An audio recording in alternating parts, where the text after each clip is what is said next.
تو نماز میں دو سجدے فرض ہیں۔ سجدے کا طریقہ کیا ہے؟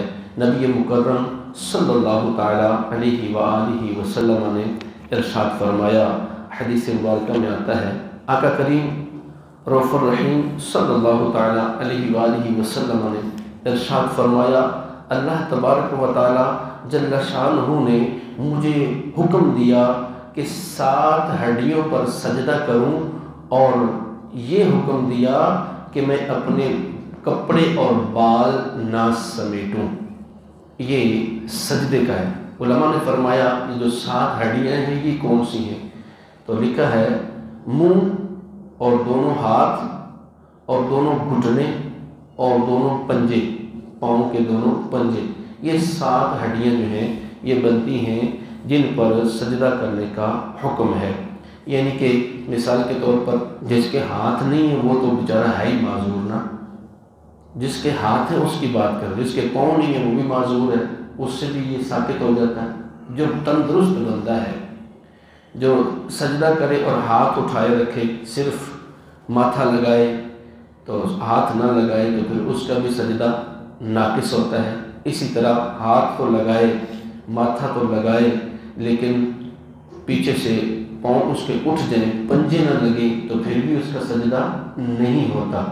یہ بہت باریکی کا مسئلہ جو ہم لاپرواہی کے ساتھ جو نا اپنی نماز کو ضائع کر دیتے ہیں۔ آج آپ نے توجہ کرنی ہے کہ ہمارا وہ سجدہ ضائع نہ ہو، ہمارا وقت برباد نہ ہو۔ تو سجدے کی حقیقت پیشانی کا زمین پر جم جانا ہے۔ بس اوقات کارپیٹ موٹا ہوتا ہے یا مصلی موٹا ہوتا ہے، اور آج کل یہ رواج بڑھتا جا رہا ہے کہ وہ دریوں کے اندر ایک موٹا سارا فوم ڈال کے اس کی سلائی کر کے وہ مسجدوں میں بچھا دیتے ہیں، جس کی وجہ سے وہ بہت موٹا ہوتا ہے، تو جس کے اوپر پیشانی جمتی نہیں ہے۔ تو یہ ناک کی یہ ہڈی، اسے نرم ہڈی کہتے ہیں، یہ اس کے اندر یہ والی گہری نہیں بلکہ اوپر والی یہ ہڈی اور یہ پیشانی، اس کو زمین پہ اس طرح جمائیں کہ زمین کی سختی محسوس ہو۔ جب تک زمین کی سختی محسوس نہیں ہوتی تو سجدے کی حقیقت بھی نہیں ملتی۔ اب وہ لوگ اس پہ غور کریں جو مطلب کہ وہ موٹا کارپیٹ استعمال کرتے ہیں یا فوم یا گدا استعمال کرتے ہیں، تو ان کی تو پھر نماز جو ہے وہ ہوتی نہیں ہے۔ کارپیٹ ہے اور آپ نے سجدہ کرنا ہے تو اتنا دبائیں کہ سجدے میں پیشانی پر سختی محسوس ہو۔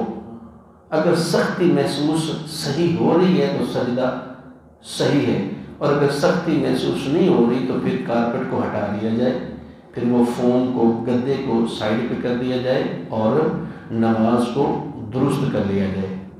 اچھا، اس کے بعد جب ہم پاؤں کی طرف آئیں تو نماز کے اندر جب ہم سجدہ کرتے ہیں تو سجدے میں پاؤں اگر اٹھ گئے سجدے کے دوران تو نماز نہیں ہوگی، سجدہ نہیں ہوگا، سجدہ نہیں ہوا تو نماز بھی نہیں ہوئی۔ لہذا شرط یہ ہے ایک انگلی کم از کم لگنا، دونوں پاؤں کی ایک انگلی کا لگنا یہ شرط ہے، اور 3 انگلیوں کا، دونوں پاؤں کی 3 انگلیوں کا مڑ کر قبلہ رو ہو جانا یہ واجب ہے۔ اگر کم از کم 3 انگلیاں یعنی دونوں پاؤں کی 6 انگلیاں مڑ کر قبلے کی طرف نہیں ہوئی بلکہ اس کے سرے ہی لگے رہے، دیکھیں نا، سرا لگنا، اور ایک ہوتا ہے اس کا یہ پیٹ لگنا، یہ یوں ہوگا، یہ مڑے گا۔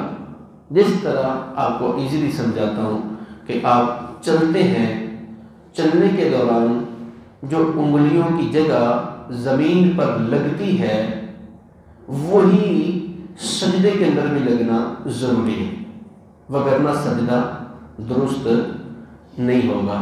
سجدے کے اندر دونوں پاؤں کی کم از کم 3 انگلیوں کا مڑ کر قبلے کی طرف ہو جانا یہ واجب ہے، اور اس کے بغیر نماز جو ہے وہ ناقص ہوتی ہے۔